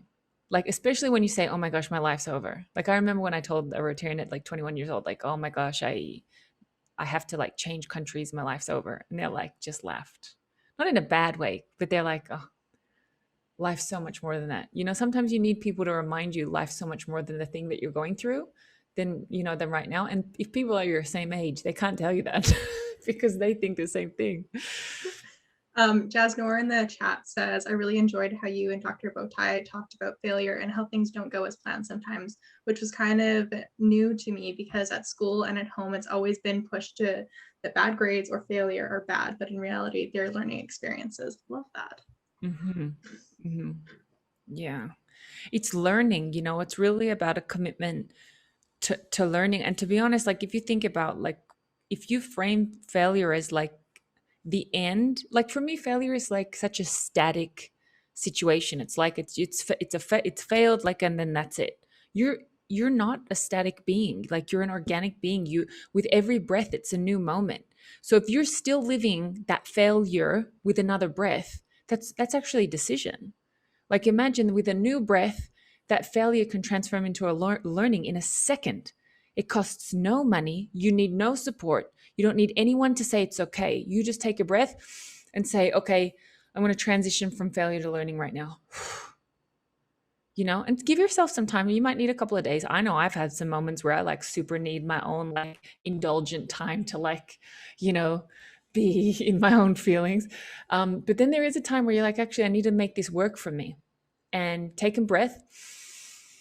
You know, Todd and I both came from families where we didn't have a whole lot of resources. Like imagine Todd, 13 kids, right? I grew up in a larger family, not 13. Todd always wins that. You know what I mean? Like who has more than 13 kids in their family these days? And you know, like I had a sick parent growing up, which meant, you know, had more like effort on my mom. And so Todd and I had to always find ways to make the resources happen for us as well. So I know that's also a question for many people is like, how do you make it happen? What happens with this? You know, so, but there's so much within your power that you can do. And it all begins in your mind, costs nothing. It's a deep breath. And it's a decision right now is when I'm moving from failure to learning, you know. But thanks so much for having us, guys. It was really such a pleasure. And I know that you guys have probably lots of things to do. So thank you so much for inviting us. Thank you so much for not only showing up for your peers, but also showing up for yourself. You did a really great job for you today. So no matter what happened before you got on this call, you did a good job for you today. You know, so good for you. You did a good job for you. Thank you so much. That was fantastic. And echoing what was in the chat, thank you to everyone that stuck around for that last bit of discussion. That was awesome. We are approaching the 9 o'clock mark, so I think we're going to call it a night now. And again, thank you so much, Brittany and Dr. Jenkins, who is now off the call, but thank you again to him and to all of you for making it out tonight. We hope to see you next week. So Bye, we're going to end the call now. Enjoy your time with Jordan next week. Make sure he rhymes for you. Awesome. Thanks, everyone. Have a good Bye. night. Thank you.